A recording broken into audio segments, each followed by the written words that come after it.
We would like to welcome you to our first, is it first? No, I guess it's not the first, but the launch of the book on EU-Russia relations, where one of the persons from our faculty was published, well, author, sorry, I had to get on in English.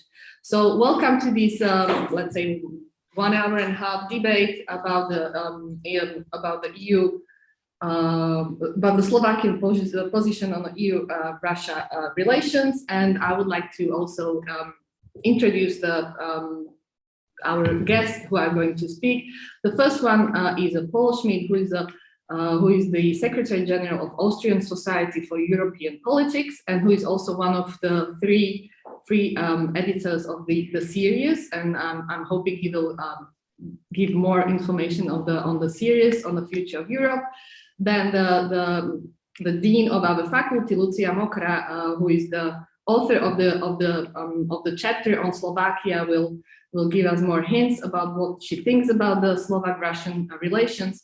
And Alex Kazarski, also one of our colleagues at the Institute, as well as the lecturer at the Department of Security Studies at Charles University, and still Visegrad Insight Fellow, who is his research is focusing on these relations. So he will give us also some of his thoughts.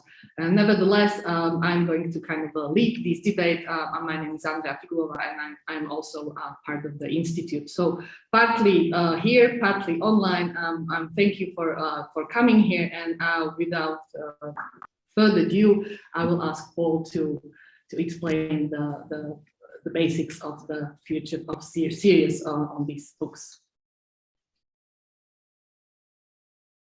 Good morning. Good morning from Vienna to Bratislava and to the whole of Europe. Thank you for your words of introduction, Andrea. Now, yes, it's great that you are organizing this event, which is one of the first events to launch our new book. The book is called Russia and the Future of Europe, Views from the Capitals. It's a book which is a yearly exercise in the framework of the TEPSA network. TEPSA is the Trans-European Policy Studies Association.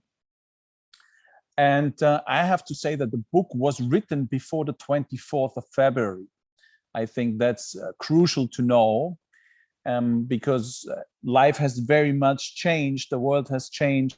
Our reality has changed after the 24th of February, of course, but this is something that we can then expand on in our discussions. My name is Paul Schmidt from the Austrian Society for European Politics, and I'm one of the editors of this book. Again, it's a yearly exercise. We have just published a book on European solidarity and the future of Europe, views from the capitals. And now the new book, which is already printed, which will be out in the summer, is the book on Russia and the future of Europe, views from the capital. And the views from the capital is particularly important because what we do in this book is that we collect contributions from 41 analysts and experts from 41 European countries. So it's the EU 27 plus many, many other European countries, from Ukraine to Iceland, from Norway to Switzerland, including Turkey, and of course the countries of the Western Balkans. All in all, 41 chapters, which take the reader on a travel adventure, I would say. You would be traveling through the political landscape of Europe and get an idea of the diversity and of the differences and of the things that we have in common. And you can choose, when you don't have to read the whole book, you just choose 1 or 2 countries or the countries which you're interested in. And the chapters are written in a very concise kind of op-ed style, so they're easy to read. So if you want to see what Spain thinks about what is the Spain history when it comes to Spanish-Russian relations, how have they developed, where do they have trade links, what is the public perception, you just have a look at the chapter and you will find out, and I think that's the one on Russia is particularly interesting. You will find out that geography, history, of course, politics, economics, the development of the society all have a role when it comes to defining the country's respective relations to Russia. And history plays a big role there. And even if the events and the Russian aggression against Ukraine after the 24th of February are not included, you get a very good idea how public perception is actually evolving, why there is hesitancy, why there are certain dependencies, how much is the Russian weight in the respective economy, and what does it have to do with politics, and how does this all play into our readiness and speed to take decisions on the various sanction packages, for example. It all plays out there, and it gives you a very good overview and a great basis of how Russia is interlinked with the European Union and with Europe and with the European countries, and the different perceptions of those countries regarding Russia, even if they have dramatically changed, I have to say, of course, after these horrible events which we saw. Now, the book will be out soon, but what we do now is that the book is the product, the basis for our discussions. But we want to use this book to have discussions on the current situation, the current developments, but also on future relations all over the continent. So every author is actually invited to organize a discussion event, present the book, but also talk about the current events and our reaction to those developments. And I'm very, very glad, and I want to thank Lucia very much for organizing this, and I'm happy to be here, and I look forward to learn more about the Slovak relations to Russia, the Slovak position on EU-Russian relations at the moment. And then I'm not the one who has written the Austrian chapter, but I'm happy to share some views with you on Austrian-Russian relations and how they are now very much changing and what the public perception is at the moment. And with this, I want to stop now. I don't want to be too long. And I look forward to the discussion and hand over back to you, Andrea. Thank you. Thank you very much. I will just encourage our audience to also use chat in case they will need to add. They will ask a question. So we will after the kind of a presentation of our two guest speakers, we will have a time to also answer these questions. But I will definitely now give the word to Lucia Mokra to give us some hints of her chapter about the Slovakia. Thank you very much, Andrea. Happy to be here and happy to see so many people present. So I will shortly present the chapter as it was written a year ago, when we had been living a totally different life. I can say in a totally different world, because with the invasion, as I mentioned, the perspective and the situation in Europe had been changed. And when I was writing the chapter, I had focused mainly on the as I called even the chapter, on the balancing or challenging this kind of a big brother legacy, because the Russia had been in a number of surveys presented and perceived by the Slovak public as the some kind of a positive connotations. Number of people in the surveys presented their opinion that the Russia had been here for us. We had been or the freedom to Czechoslovakia and Slovakia came with the Russia support in the Second World War. and the connection and even the presence of the Russia in the territory had been, after the years, seen in a more positive way than in the negative ones.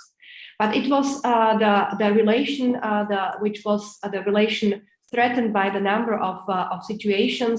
It was not always equal relation between the Slovakia and Russia. And in the chapter, I had elaborate a little bit why it is in this sense and what actually forms the current position of the Slovakia to Russia. And considering, of course, the necessity of our membership where in the European Union, where we have the obligations to stand for the common positions, and actually where we had to follow what had been agreed on the European level when we actively participate as such.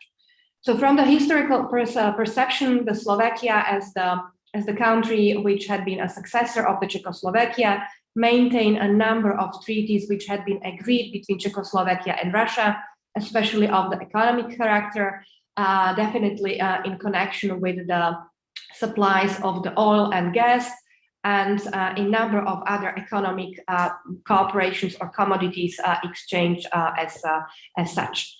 But as the Slovakia had been founded as the individual and sovereign states, these relations had to be in some manner regulated, and that's why there had been adopted the agreement between Slovakia and Russia. That was the agreement on economic and scientific technical cooperation, which had been concluded in 2005. And as coming from the title, it was focused mainly on the economic relations, but also scientific technical cooperation, so focus on the development of the cultural relations, cooperation in science, exchange of students, teachers, the mobilities, and sharing of the knowledge as it was expected. But this treaty or this contract, when it was exercised and implemented, was even not equal. We can see that in the very first years, it became in the relations in the deficit for the Slovak Republic, approximately in that time in Slovak crowns, like 73 billion Slovak crowns. To transfer it to the current currency, it was almost 2.5 billion of euro. So it means that the Slovak Republic was not in an equal position to Russia as such. The very important part in the relations also plays the economic cooperation. The Slovak Republic is, and we can see it right now, even that it's one of the main factors which influence the position of the Slovakia to Russia, and it's the dependency on the oil and gas supplies. And the economic cooperation out of these two had been always quite strong. The Slovak Republic in the 2019 and 2020 had the fifth biggest share on the economic relations between EU countries and Russia. So it means if we even go to some kind of a regional perspective, it was the second biggest share from the V4 countries, even if we are from the V4, the smallest one. So you can see that the relations have been quite strong, and the Slovak Republic was more in the position of a dependent if we are talking about the economic relations. And I believe that this kind of economic relations and partly dependency also influenced the position in the public. The public perception was more in a positive way. In 2020, the think tank Globsec had conducted the public survey about the relations between Slovakia and Russia. And there had been, from the public survey, 11% of participants who see positively the position of the Russia, and even committed in the words that it is like a big brother to Slovakia, referring to some kind of a Slavic legacy or the previous experiences, even by the number of the age categories who had never experienced the presence of Russia in the territory of Czechoslovakia, or those who had been born even lately when the relations had been changed. What was more curious even for me was then there had been 42% of respondents who saw Russia as an important strategic partner which means that if there will be a position of the Slovak people in relation whether our strong partner should be EU or Russia, 42% understood in 2020 that it's Russia who is, because of its size, the position on the global market, even the political position is the strong strategic partner as such. So if we count together the participants from the survey who had been in a positive or rather positive way, in 2020 it was almost 60% of Slovak people who saw Russia more in a positive way. What was the second highest support between the Central and Eastern European countries? So you can see a strong kind of a positive link itself.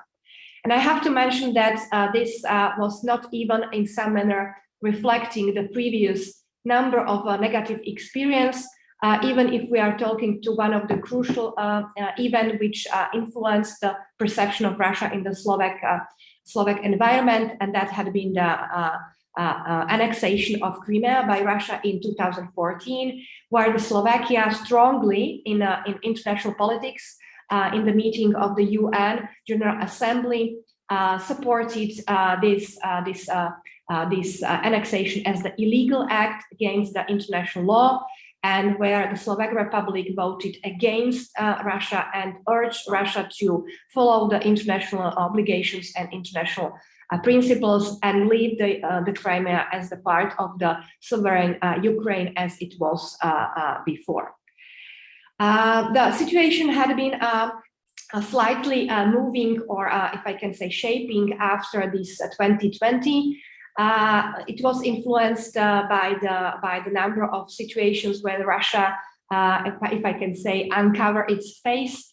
Especially in late 2020, in October 2020, the Slovak Information Service found out and make a public information about the Russian diplomats being spying in Slovakia, even have the connections with the Slovak citizens. The Ministry of Foreign Affairs expelled 3 diplomats, and of course there had been a contrary reaction from Russia against the Slovak Republic as such.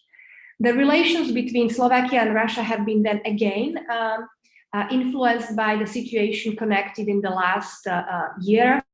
In 2021, in the highest, in the peak time of pandemics, where the vaccines had been available, the Slovak Prime Minister in that time, Igor Matovič, focused on having the Sputnik as the non-registered vaccine developed by the Russian scientists to be supplied to Slovakia in the overall amount of 2 million doses, from which actually there had been only used 10,500 at the end. And this totally influenced the public perception, but also narrative to Russia itself. And at the end, this negative context of the supplies without the, firstly, support of the overall government, support of the citizens, as well as the non-registered vaccine in the European European Health Agency, led to the situation that the Prime Minister resigned from the position and had been replaced. We can also see that the relations are also influenced by the important questions, and I'm getting back to this economic dependency, and that was the building of the Nord Stream 2, where the Slovakia stands its position. It's not a positive project for our Slovak supplies, because Slovakia may be negatively impacted if the supplies will be run out of the territory by the north path, and so we'll either have to cover the expenses of the supplies from the north one, or we will be having the limited access itself. So still, in this sense, it looks on the first insight that the negative experience in the relation between Slovakia and Russia should decrease the positive public perception. But even in these years, in 2022, we can see that there are a number of supporters and of the Russia in Slovakia. We can see it even in the parliament, in the political or between the political elites. And even with this number of negative experience of the Russia interference to national politics of the sovereign state, we can see that some kind of a historical legacy, this kind of cultural previous connotations and relations are influencing the public perception as well. And I do not have the answer what we can do to mitigate this positive public perception, rather than to educate and raise the awareness about the necessity of review the relations between the Slovakia and Russia. We should stand for our position in the European Union, as we are right now doing in this conflict, supporting the European solutions, European approach to this conflict, and supporting the Ukraine, which stands for the same values as we do in Slovakia as the member of the European Union. I don't see as the potential solution that we will somehow balance between the Russia, because we are economically dependent, and between the European Union, as we are the member of this organization.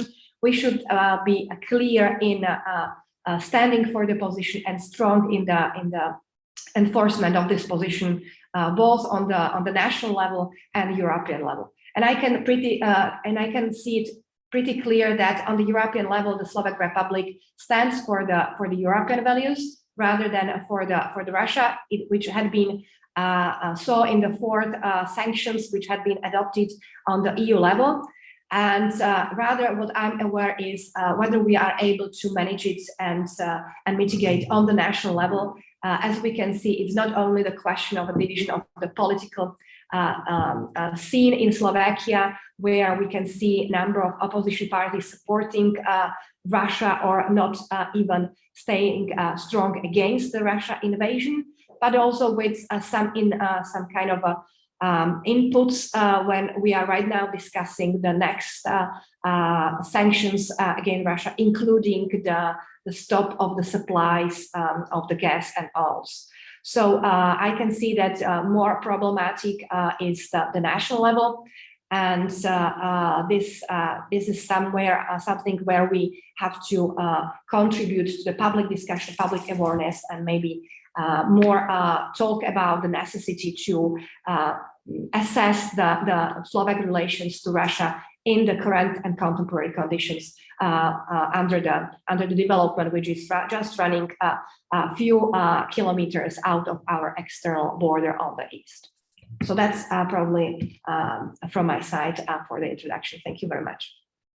Thank you very much for these. And if I can turn to my right hand and ask Alex for his research or expertise on this. Maybe I would divide it in two parts. The first part would be kind of before 24th of February, where you can actually give us your opinion on the Slovak-Russian relationship, and then probably start continuously, but starting the debate on whether we really change from a Slavic brother, whether we really change to see Russia from a Slavic brother to an aggressor that is close to our borders. So thank you very much. Thanks. Do you want me to talk about the regional perspective?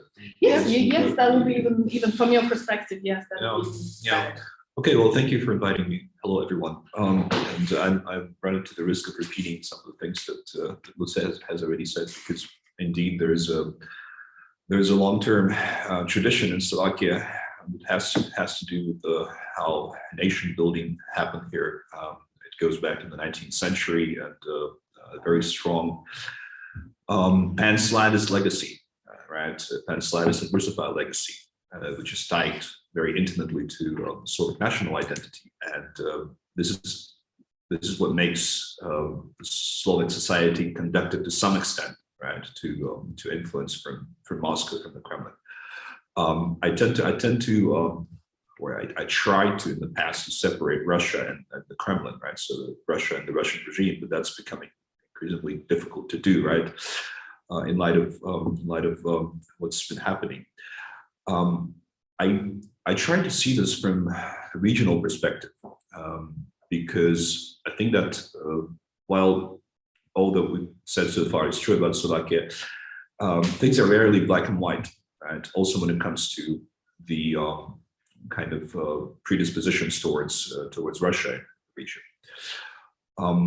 I think that if we look back, right, so before 2022,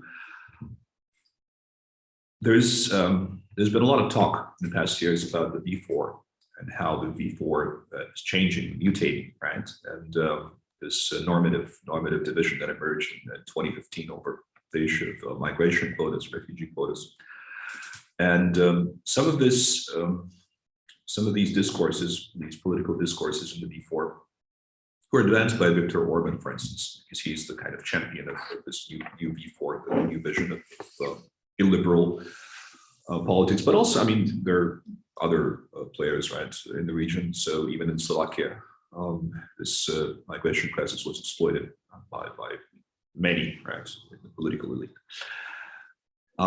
So there's been this talk about a new V4, kind of anti sort of Western or Eurosceptic liberal grouping.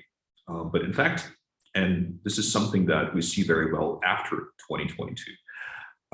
If we look, for instance, at the kind of family fight between Orban and Kaczynski over Russia, this is something that we see after 2022.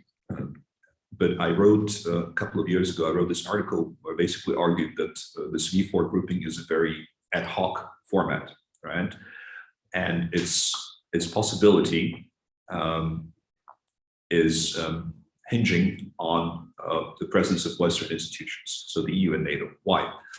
Because many of the issues that would otherwise be divisive, such as Russia, right? So see Poland, Hungary, many of the issues were outsourced to the EU level and NATO level, right? So the EU and NATO took care of many of these things, not just Russia. So there's also the common market, so no trade wars between, let's say, Poland and Slovakia or Poland and Czech Republic.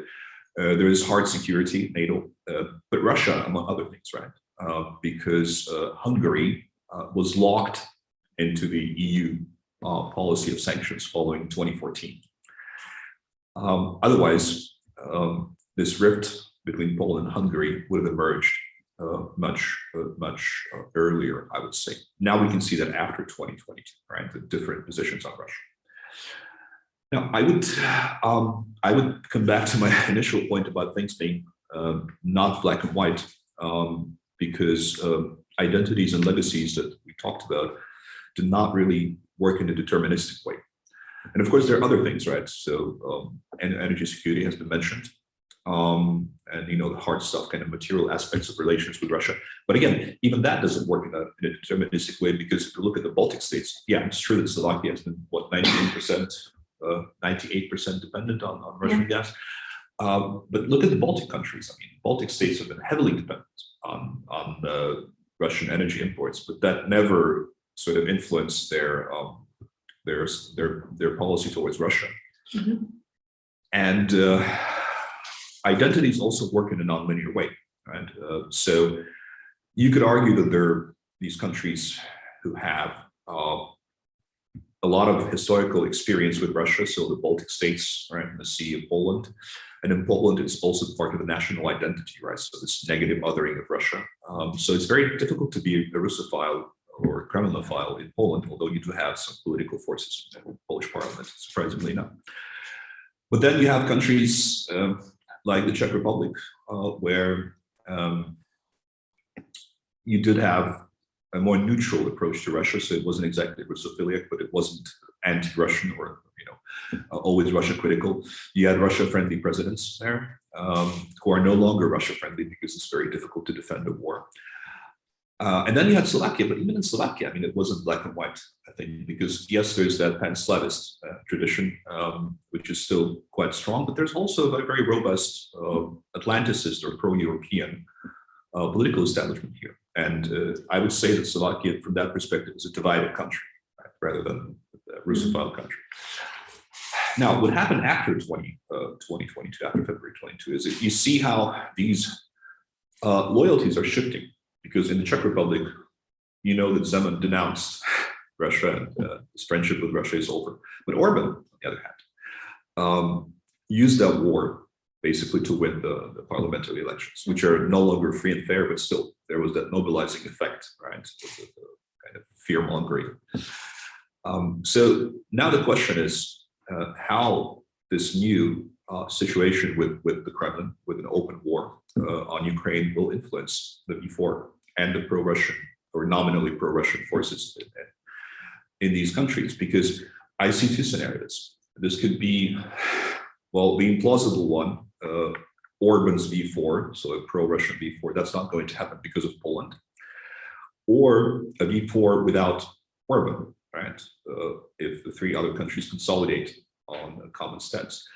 But even in this scenario, I mean, this all depends on the next Slovak elections, I guess, because yes, we talk about the kind of consolidated support for Ukraine, but let's not forget that we're talking about the current government, right? And even in the current government, there are certain indications that it's not so black and white.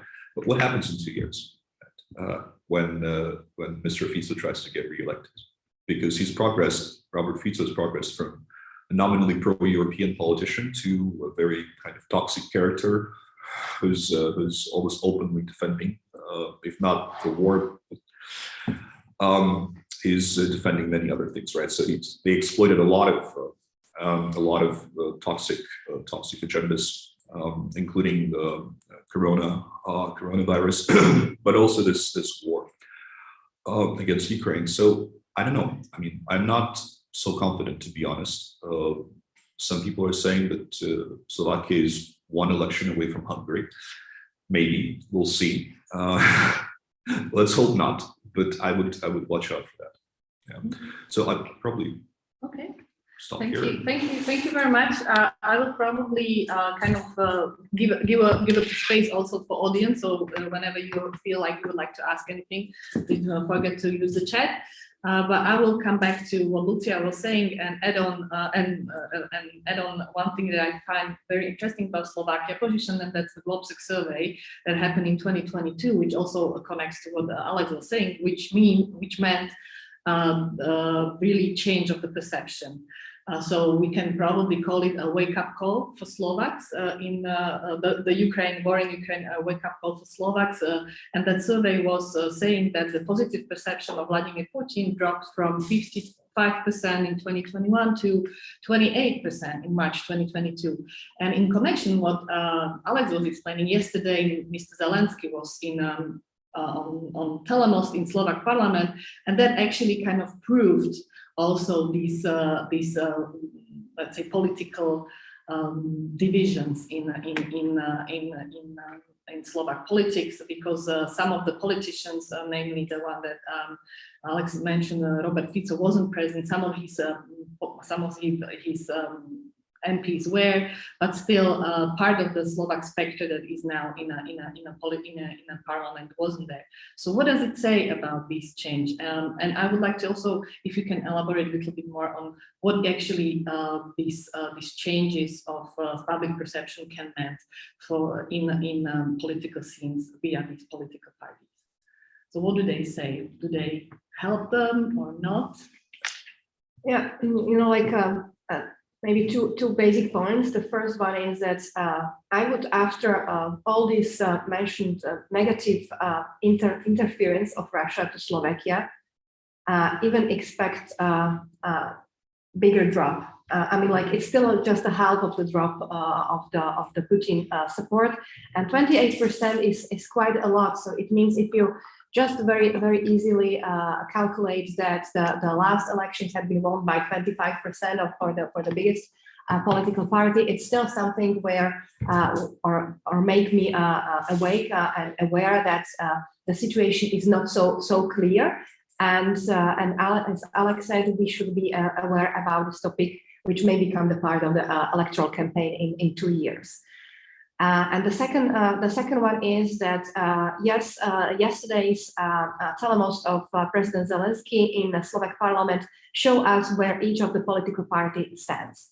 So even if somehow in the last week some of the parties and political leaders had been like shadowing their position, they stand for no violation in Ukraine, but somehow trying to justify that it was partly like provocation of the NATO or neighboring countries, and it may not probably happen if there will be a will to negotiate and so on.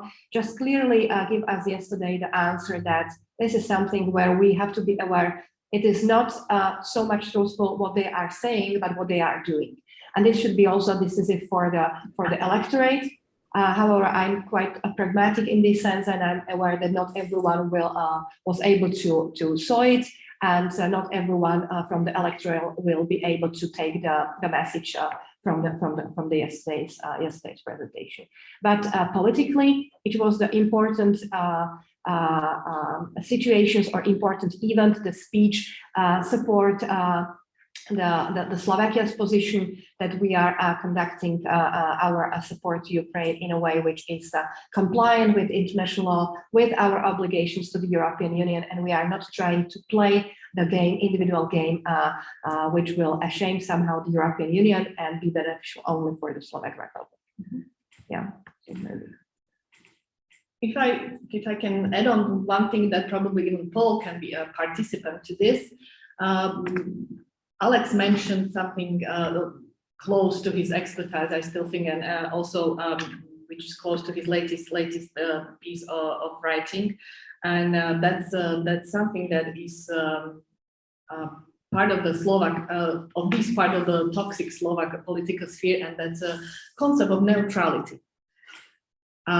Would you like to tell us something more about what you think, where we stand here from this perspective, and of course, Paul, from the Austrian perspective, if you can tell us why do you think this is something that should be on the table when we talk about the outcome of the lesson learned of this war? If you want to start, Alex, or can I? About neutrality. Yeah. Yeah, I mean it's a very popular concept in certain circles, but I think that it's partially it stems from self-delusion, and partially it stems from lack of historical education. Because when people say that, okay, let's be neutral, they tend to think of Switzerland, right? Well, to begin with, as Juraj Smatana, this is an activist and now an MP in Slovakia, he said, you know what? When somebody asked him about neutrality, for Slovakia to be Switzerland, we don't have enough Swiss people here. Right? but actually, you know, you have to realize that for every Switzerland, there's like 10 Belgiums and Denmarks and Ukraines that were overrun and occupied either in the 1940s or right now what's happening in Ukraine. So I think that there's a kind of a imbalance here which people tend to forget, because I mean this is in my opinion a kind of delusional concept. People are trying to talk themselves into saying, yeah, we'll be neutral and nobody will attack us, but historically speaking, that's not a very convincing argument. Okay, and how about the Ukraine? What do you think about this kind of a position when they're talking about the possibility that Ukraine might be or might get a neutral status? Well, I mean, neutral status as in promising not never to become a member of NATO, but it was never offered membership in NATO. I mean, this was not something that was even on the table, because I mean, this is something that the Russian propaganda keeps repeating, that Ukraine was about to join NATO. In 2014, you know, during the first war, they were speaking about Ukraine being about to join the EU, which was also a lie, because Ukraine was never offered anything. You know, there was never any clear membership prospect for any EAP country, Eastern Partnership, whatsoever. I mean, that was a political point of question, right? So Ukraine, in that sense, Ukraine is neutral, right? Okay, I mean, you can of course you can write that in the constitution. You can take out the NATO article from the Ukrainian constitution. You can put the neutrality article, but that's not going to save it, right? Because what the Kremlin, what Russia is doing, that's not driven by tangible security concerns. I mean, this is a resurgence of Russian imperialism, which has completely, you know, I could talk for a long time about this, but this has nothing to do with what the realists are writing about Russia, right, in the West, because they don't understand where this is coming from. Thank you very much. Because yes, I found that exactly. I wanted to kind of make a hint about the disinformation that goes with this neutrality status. So, Paul, is there anything you would like to add? Oh, I think you turned off your microphone. You were asking me whether there's anything I would like to add, right? Well, many things I could add. Let me just start by some of them. I think on the question of neutrality for Ukraine, I think that is, of course, up to Ukraine to decide. And then there's this issue of security guarantees. I mean, Ukraine was already neutral. It was already written in their constitution. But what about who guarantees the security, the sovereignty, the territorial integrity of Ukraine? I think that's the big issue. And that is not for us to decide, but that is, of course, for the Ukraine to decide. But that is the question that people from Ukraine would ask. That's the first point I would like to make. The second point on, well, maybe on neutrality, on neutrality of certain European countries.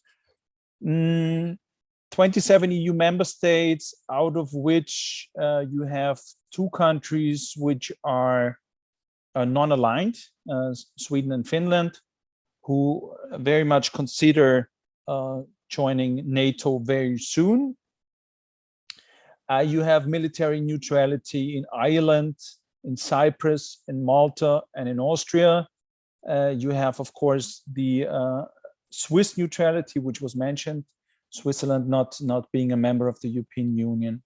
Now, in Austria, it's interesting to see that public perception regarding neutrality and a tentative NATO membership moves in a very different direction compared to Sweden and Finland. Of course, Sweden and Finland have, again, a very different geography, Finland having more than 1,300 kilometers of Russian border and having a different history, having suffered wars with Russia and also suffering from certain provocations from the Russian side. So it's a total different situation.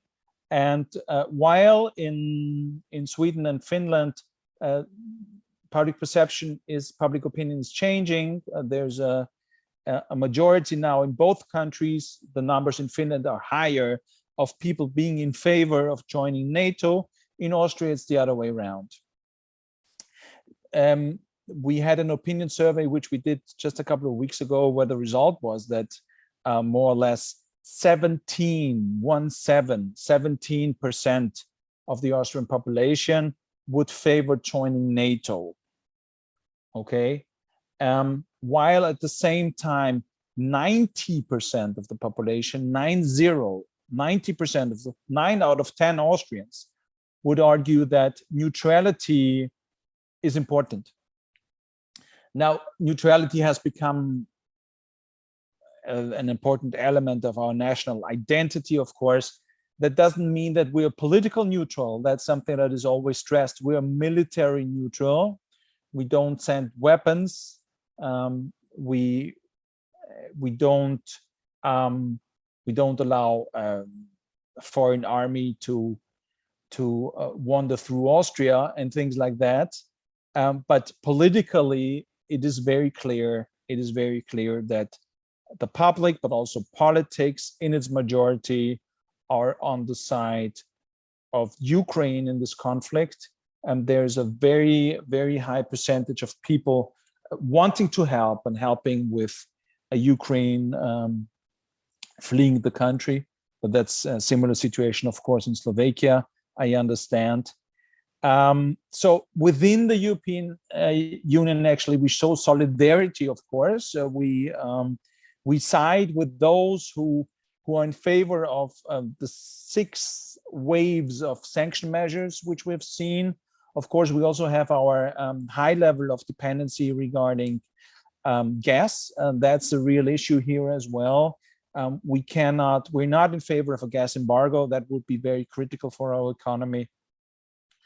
But we understand, but on oil it's different. Our dependency on oil is close to 0, and also against the background of climate change and this green transformation of the economy, we want to move much faster towards renewables and quit fossil fuels as quickly as possible. But on gas, the dependency is quite surprising.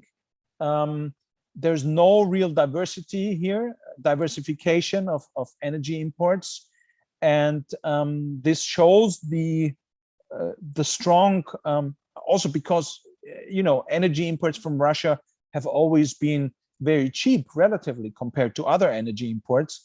So there was an economic case for this, but on the other hand, it was also high risk, because if you don't diversify, the dependency goes up. But there, of course, were many people and many companies who made a lot of money, and that's why there was such a strong focus on Russian energy relations. But we're also in favor, for example, of a joint buying of energy imports on a European level in the future. I think that's a good move. So again, we have what we call, and academics know that, a constructive abstention when it comes to the European Union financing military equipment, which is then transported to Ukraine. But we don't stop this kind of thing. So the question, in fact, is, although we think we're neutral, how do others perceive us? Okay, that's the big issue. And then one last number, not to be too long. When it comes to European security and defense policy, you have about 2/3 of the population who would argue we're in favor of this. This has to go much further. Cooperation has to be deeper regarding defense and security. But then the question arises, well, if you consider yourself a neutral country, what actually is your contribution to this? Okay. And because we have been so lucky in the past and have benefited so much from this peace dividend, times have now completely changed. We have to get up from the couch a little bit and think about how to fill this neutrality with life. What is it that we can contribute to this European security and defense policy?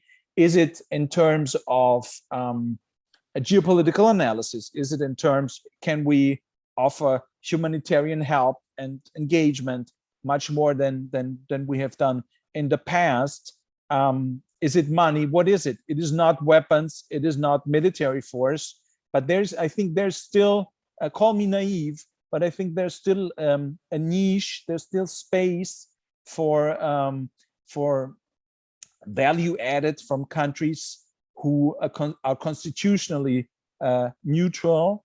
And there's much to do apart from the fact that now all the countries are actually investing in their military buildup, which is also important. But that is, I mean, also neutral countries have to defend themselves.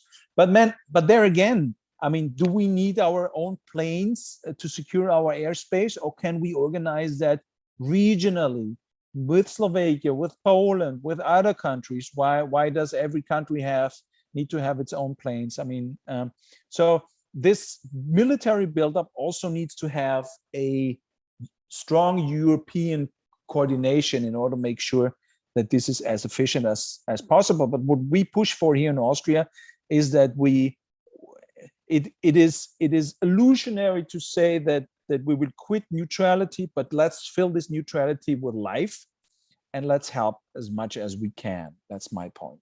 Thank you. Thank you very much. Yes, that lets me, the question arose in you because the path to neutrality was very different here, and talks about the possibility of neutrality or concept of neutrality here on this side of the Europe is different. We have one. But Andrea, let me add one more thing, which is interesting. I think I was in Bratislava a couple of weeks ago, and we had a meeting with members of parliament from Ukraine who were there, and also people from GlobeSec. And I had the impression, and you know that, but maybe some of the audience don't. Slovakia and Austria are very, very close. Vienna and Bratislava is, it doesn't even take you an hour to travel from one capital to the next. And I remember talking to Slovak colleagues who were so eager to send weapons, to go to even to send Slovak people to help to fight on the side of Ukraine, you know. And I was surprised by this readiness to get involved. And then we took our bicycle from Bratislava to the Burgenland, which is the next Austrian region, just 5 kilometers away, and had a citizen dialogue there. And all of a sudden you're in this neutral Austrian surrounding where it's just 5 kilometers away, but the reality seems to be completely different. And I think that is something where I thought, I mean, 5 kilometers away and such a difference, that's impossible. But of course it has to do with history, geography, it has to do with politics. And but that's why I think events like this and also the book are so important, because we know each other, but sometimes we don't talk enough, and somehow there's a lack of understanding where the thinking of the others come from. I think that's another point I wanted to make.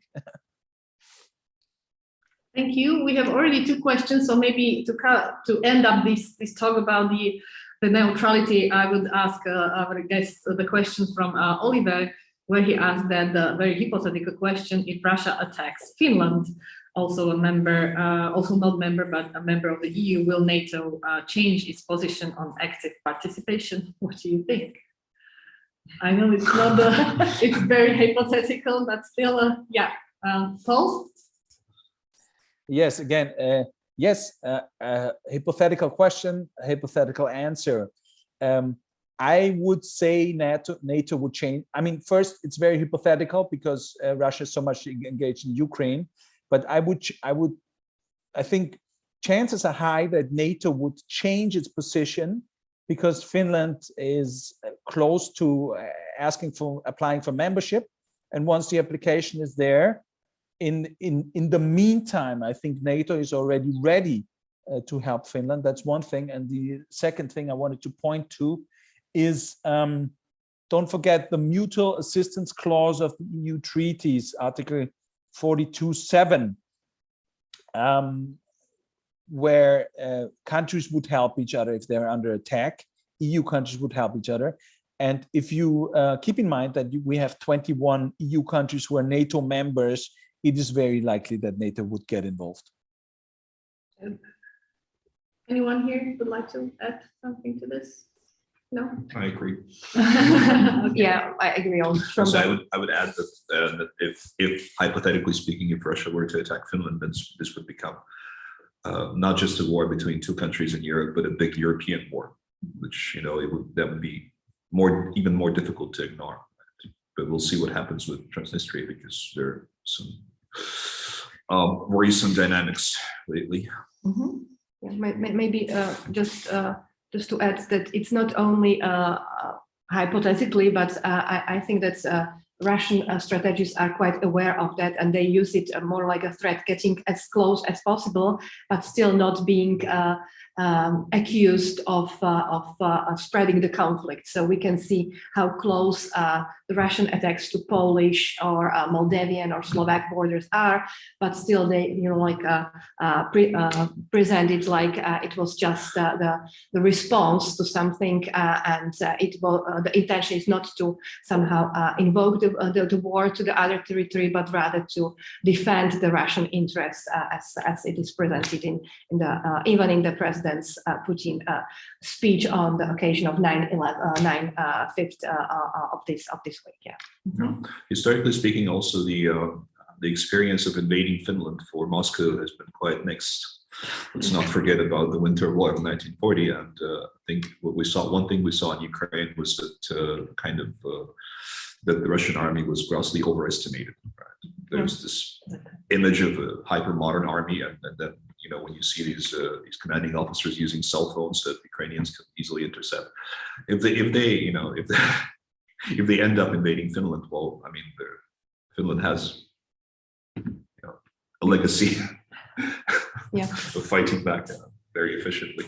Okay, I would say just coming back to our field, our Central Europe, probably plus Austria, and I have again maybe a hypothetical question. I know that Paul, longer time ago, you wrote, or I went through the text about the V4 and a possible Austrian entrance to this. And maybe to Alex as well, the questions, would you think that within the stance of the position of the governments you just described in your first stand, would you say that this might be helpful, or is it something we actually talk about as a possibility, or is it something that V4 Plus or other formats that we still have in this region might help, for example, Ukraine, to be part of the EU as well, or what might be the positions here?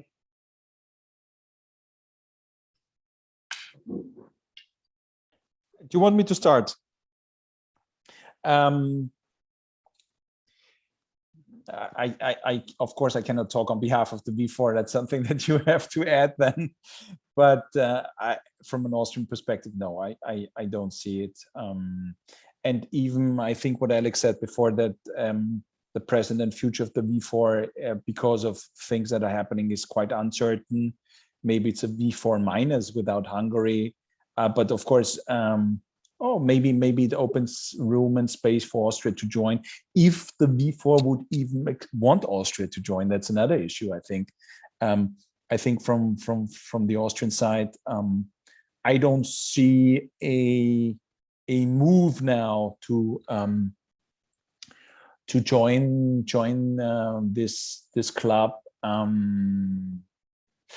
Austria has not been very good in the past to look for alliances within the European Union.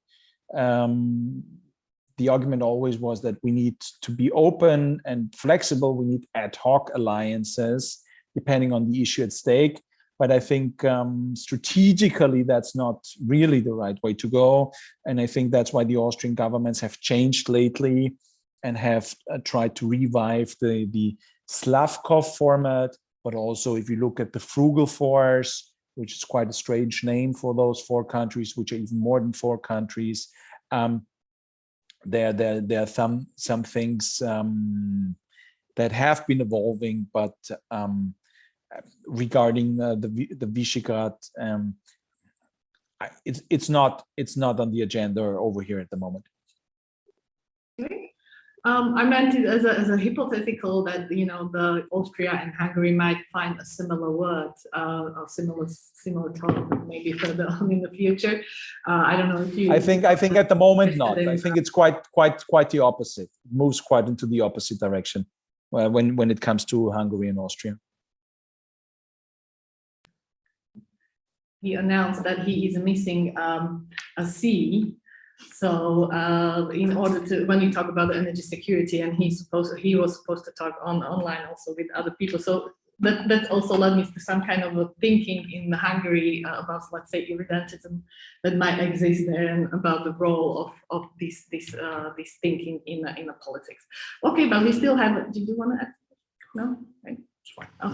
Okay. We do have a few questions. One is one student, I guess, or I don't see the name, is asking whether EU have a common leader in this situation. I'm not sure about where does it goes. A common leader in what, talking to Ukraine, or whether it was a question that. So we probably, if you can further elaborate on that, so we can really know what's the point of the question. But the second question is very interesting, and that's questions that is talking about how we should approach Russians' demands to pay for gas in rubles without A, breaching European integrity, and B, damaging the economy of Slovakia, given that we actually as Slovaks officially support Ukraine on different fronts. So what do you think? Yeah, I mean, like it's quite a complicated situation because as far as the even payments before had been done in a similar way, so it means that we had paid in euro to the bank, and the bank had transferred to rubles and forwarded to the bank account of the Russian government. So this was something like the way of paying for the gas supplies in the past.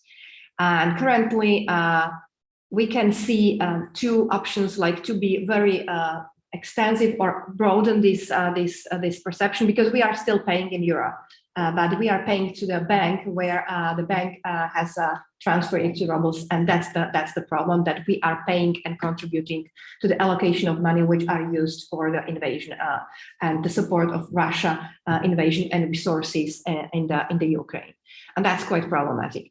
If we will be quite strict, then it means that we would not pay for the gas by any of this way, but we will only pay directly in euro to the bank account, which will not transfer to rubles, and that will be problematic because then Russia will have a limited access to financial resources, which may have the impact, of course, on the resources in this invasion.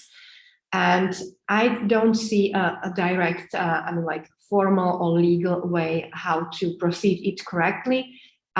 We are still paying to the bank, which is on the edge of this, and it can be considered as the violation of the EU obligation in relation to sanctions. And that's why maybe this kind of a more pragmatic approach, that we are justifying that we are still paying in euro, and we are not, considering how much it is, or it can influence it when it is in the bank transfers from euro to rubles, is something which is in the stand of the position of the Ministry of Economy, who said that he will be against the sanctions, and he will even on the national level vote for that kind of sanctions to be adopted on the European level, which is more rather as presented more rather than the Hungarian position, and maybe also somehow maybe the Austrian one, and of any other country which is so much dependent on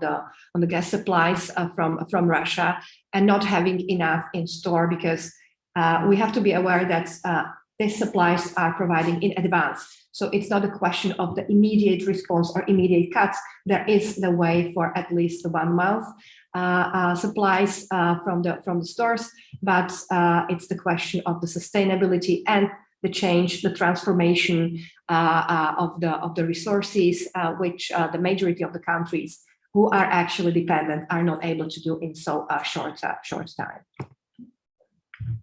There's, as far as I know, there's already a kind of let's say, a playbook how to do from the part of the European Union, how for the member states, how to deal with these. So I guess this will be something that we will solve sooner or later, and it should be a part of the sanction number 6. Yeah. Would you like to say? Well, actually, I think the question about the leadership was quite interesting, because we started looking for people, but maybe the person who asked the question meant country. Like, which country is the leader? Because I mean, for some time, Germany was perceived as one of the most, if not the most important player, because of the size of its economy and also kind of Merkel's authority.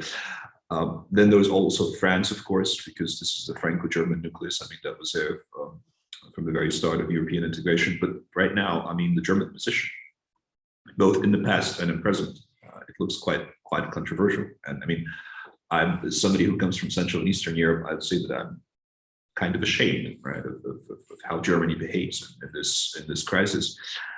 In the past, it was the German government who were the proponents of this model of engaging Russia, integrating Russia, through energy trade, and German energy dependence on Russia actually increased after 2014. Right after the first war, and they were pushing for the pipe until the very last moment. And this policy has clearly failed, right? The ideas about interdependence as a restraining mechanism And some have observed that, so where's Ms. Merkel? I mean, she's been silent on all this. Well, probably because she realizes that that was her big failure, right? This policy towards Russia. And I think that from that perspective, the question is a very good one because, you know, Germany, the German model of dealing with Russia has clearly failed. So who could be that leader, right? In the EU, which country, right? Is this about a French hegemony, you know, Macron calling Putin, I don't know, 20 times a day? So is that, you know, is that helping? Well, probably not. Or maybe, you know, it's time for Central and Eastern European countries to play a more active role in formulating a common policy, right, towards Russia. Although that might be difficult because of the things that we mentioned, right, the divisions in the region. Thank you. I think Andrea, if I can add something to this leadership question, which I also find very interesting. I mean, it's I agree that the German, but it was not only a German approach, the approach to Russia that through engagement, through interdependence, you would actually make sure that something like which we're experiencing at the moment will never ever happen. And this has actually failed. Yes, I agree. But the German society is very split very much split on the question of sending heavy arms to Ukraine. It's horrible, but it's a very difficult situation because on the one hand you have people, of course, who would say we have to help with every means possible, and on the other hand you have people who are afraid of escalating even further and reaching a point where we see the beginning of the Third World War, and then you have people who argue that this Third World War has actually already started. So it's a difficult situation for Germany, which I don't want to excuse, but I'm just saying that it is complicated. And why has Putin chosen the 24th of February to launch his attack? I mean, there are probably many responses to these questions, but some of the elements are that Merkel was gone and he was maybe Angela Merkel avoided a Putin by engaging with him, avoided that he would actually show his real face for many years. And of course, also the way the US has left Afghanistan also opened the window, I think, of opportunity. So there are many elements to this. I mean, and it doesn't really make much sense to start the blame game now. But I agree that Central and Eastern Europe should increase their say and have an important voice here. And I would not underestimate the diplomatic efforts by Emmanuel Macron. I think they're very important, although they haven't taken us very far. But if you stop talking completely, this is not really a good idea. And then I would add another name to this leadership issue, which is, of course, Ursula von der Leyen. I would not add so much the president of the European Council, but Ursula von der Leyen actually managed to coordinate as the leader of the European Commission very substantive and very quickly 6 packages of sanctions, which we haven't seen before, with all the complications that this involves. Is this enough to stop the war? No, it is not. But maybe the idea of sanctions is not only to change a behavior in the very moment, but to make sure that there is a real economic cost to what is done. And it takes time for these sanctions to actually have their impact, I would say. And what is really important, and that's why this speed is and quality is is on the one hand very crucial, but you have to be very careful with this. I mean, if you take a decision on sanctions, this is nothing that you can actually reverse 2 weeks afterwards. So you have to make sure that you take sanctions which hurt the aggressor more than they hurt yourself. Otherwise, you cannot sustain those sanctions, which will then damage the actual economic impact of those sanctions. But I think Ursula von der Leyen is doing a remarkable job there. So I would include her into this list of European leaders. That's my point. Okay, thank you very much. These discussions led me to one more question that I think might be interesting in a consequence of leadership or status. If we talk about the Ukraine accession process to the European Union, what are the stance of Slovakia, Ukraine, Austria, and probably CEE region? Do you think that that might be also a change in turn how we talk in the European Union about Ukraine, and how the prospective entrance might change the the leadership of the CEE region in the Brussels talk? Yeah, I mean, if I can start, we see that the European Union is offering the closer tie with all three countries. I mean, like, it's not only for the Ukraine, but the Georgia and Moldova in the same place, which I can assess as a quite strategic, because especially when we talk that Georgia and Moldova are not in the same situation, and to get them together as a package for the European Union is some kind of a strategic message the European Union is using as a political tool in the discussion with Russia and with Putin, to see that we will stand, I mean, the European Union will stand for the countries which are more having the common values as the European states, and not the Russia itself. But of course, this kind of a quite, I mean, like a hurrah system, when we saw like it can somehow settle the conflict, to offer the Ukraine the EU membership is not the solution. Everyone who is aware how the EU is working knows that there is a process, and what had been offered, and even the supporting voting in the European Parliament, just give the guideline that at the end, when the process will run according to rules and everything will be done, and we are aware that the final voting is in the European Parliament, that this one will be probably successful, and there is a perspective of the membership itself. But again, I have to be more pragmatic. That was the voting of the current European Parliament, and the process lasted, if we count only the last enlargement, so from 5 to 9 years. And it means that there will be the final voting on the accession of Ukraine, Georgia, and Moldova when it starts the process in the European Parliament with a totally new one, which can be again influenced by the number of factors, increasing Euroscepticism, the populistic rhetorics. We can see some kind of position of the countries like the MEPs from Hungary or from Poland, who are or who may have the different perspective on the enlargement because of their national or the political ideological background itself. So in this sense, I understand the necessity and the clear positive message on the perspective of Ukraine being a partner for the Europe and for the European Union, and also the justification why European Union is actively helping the Ukraine, not only from the point of the security perspective, but also from the point that we share the common values.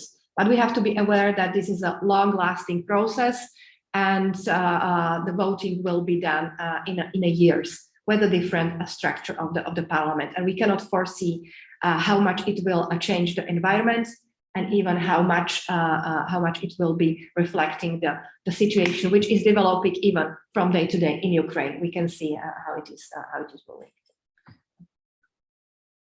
Do you see any strengthening position of the CE region while for the Ukraine in the EU? I don't know. I mean, I'm afraid, to be honest, that if this happens, if the accession process starts, then there's one country in the CE that might actually block it. Yeah, and we are done. You know which country that is. But I think that, I mean, I agree. I mean, there's a political statement, right? So that means offering membership prospect. But then there is a process which is at least to some extent technical and legal, right? And it doesn't happen overnight. But I think that it's important that the political statement is there, because this is something that the EAP, ever since it was initiated in 2008, it lacked a clear political statement. Do we want you, or there was that ambiguity, neighbors of Europe and European neighbors, that was introduced early on, but that was still an ambiguity, right? So I think the political statement per se is important.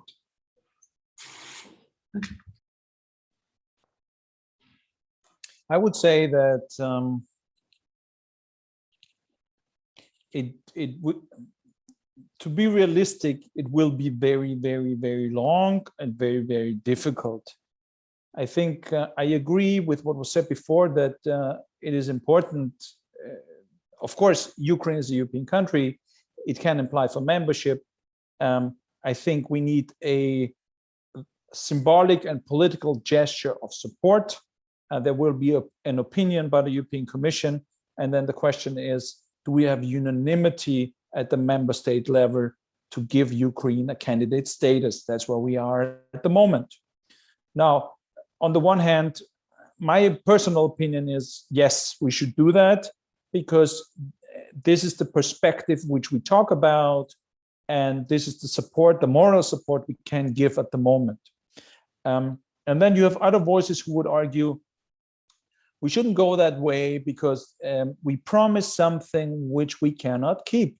This is a little bit like, although situations differ, but Turkey was given candidate status, and it will be very difficult to see Turkey ever joining a European Union, which still needs to reform itself as well to be ready for further enlargement.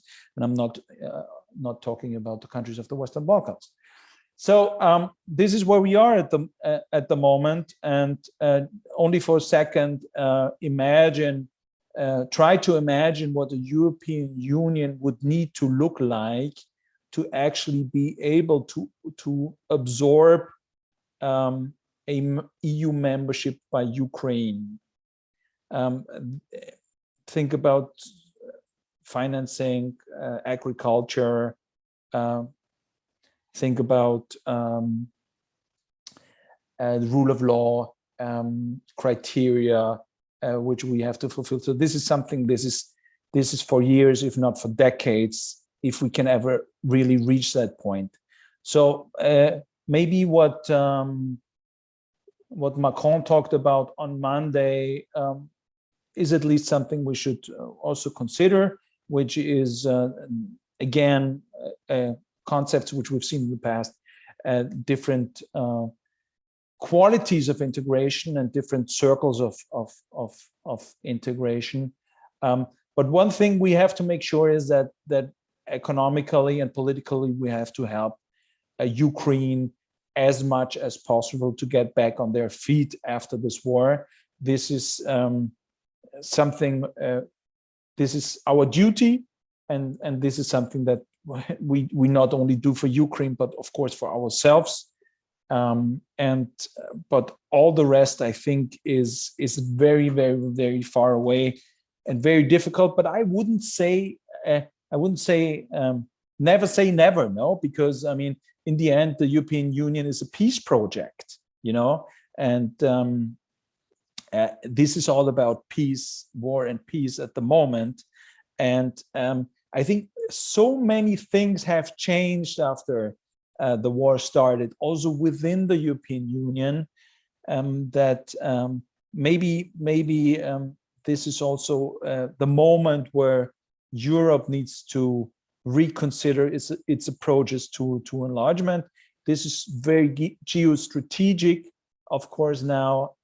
But again, and I agree with Lucia, we also have rules, we also have criteria, we also have mechanisms which need to adopt and which need unanimity to make sure that this reform actually takes place.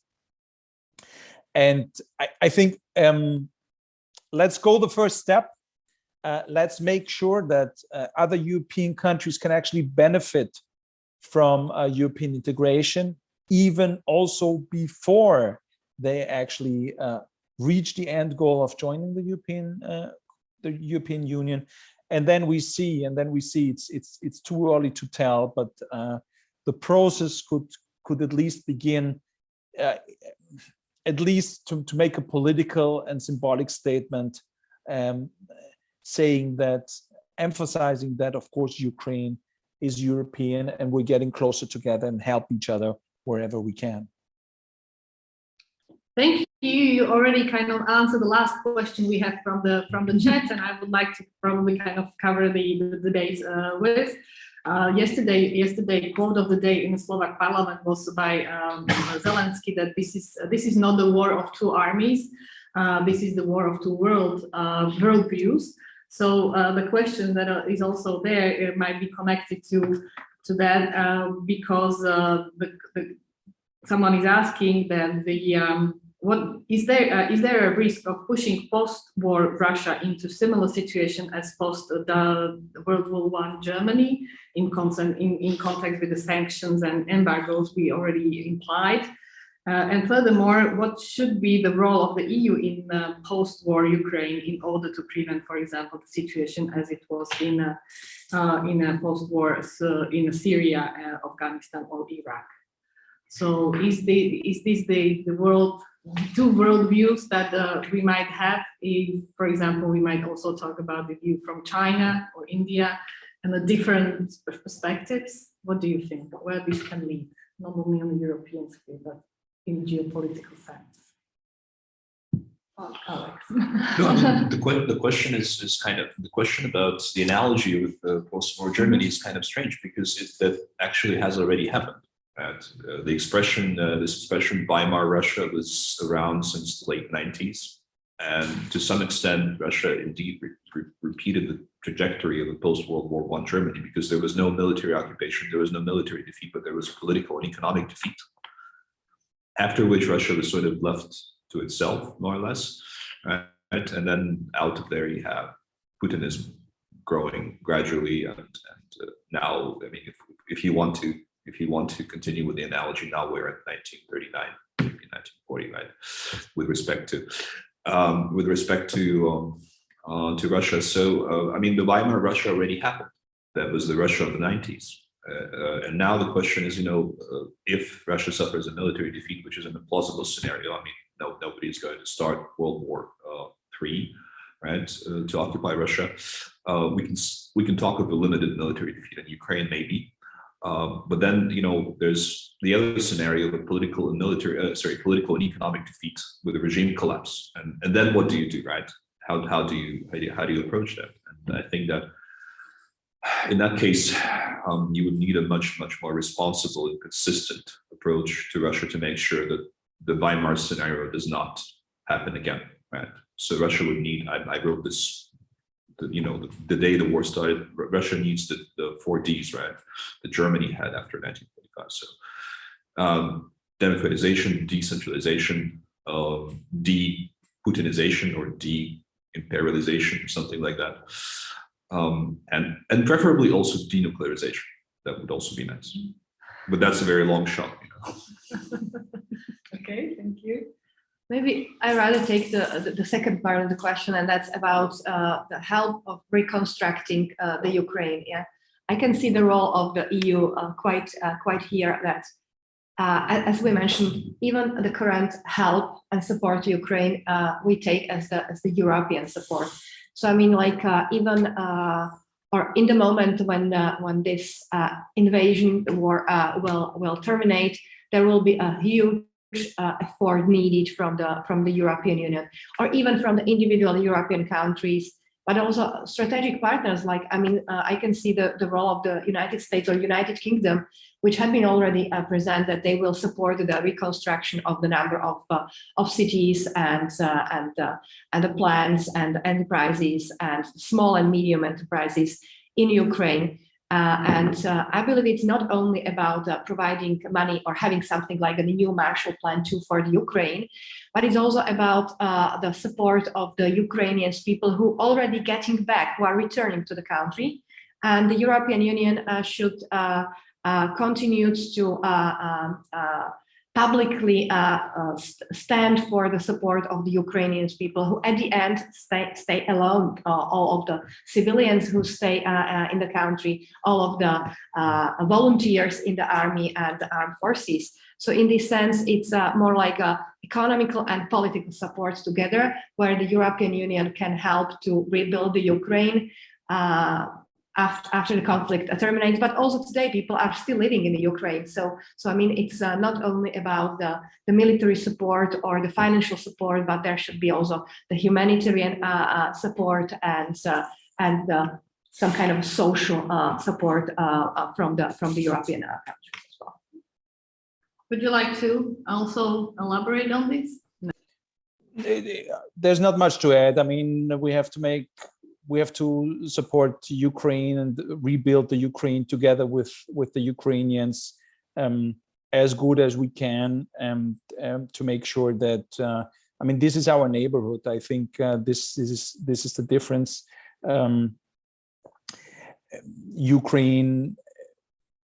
The Ukraine will be needs to be a Ukraine which can safeguard its territorial integrity and sovereignty, and I think it needs to be a democratic Ukraine with all the possibilities to grow and prosper. And I mean, if you compare the size of the Ukraine only in terms of population with the countries of the Western Balkan, it's 2.5 times bigger. I mean, this is a completely different assistance which will be needed also in a post-war situation, of course. And then I think at the same time, and I agree with Alex, we have to already think about a EU-Russian relationship, which needs to be totally different, which will be totally different. But this is also our neighborhood, and we somehow, after this war, and after maybe it's a question of a generation, I don't know, but we have to think about that as well, to again reach a point where we can say and we can fight for the slogan which we like so much, which is never again, to make sure that once this war stops, once we can stop this war, we have to make sure that this will never happen again. Okay, thank you very much. As the time is ticking and there are no other questions from audience, I probably will slowly try to say some final remarks based on our debate. So maybe, even though we have a historical legacy that was described by Alex within the region, within the different aspects that Lucia mentioned and are mentioned in her chapter, for example, energy security, economic ties, etc., we can probably say, if you would agree with me, that the position of Slovakia within Russian relationship is done within the European Union as well as within the Central European region, and we will have to work together on the different levels, I guess, of this relationship, mainly in connection in what happened this year in February.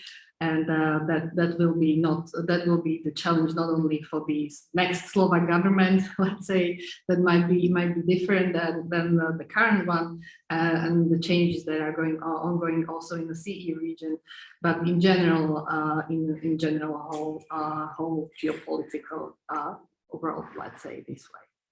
So thank you very much. Anything you would like to? I don't know. Okay. Thank you very much. Thank you, audience, for your questions. Thank you, Paul, for being online with us, and I think our guests here that we actually had a final chance to meet each other after 2 years.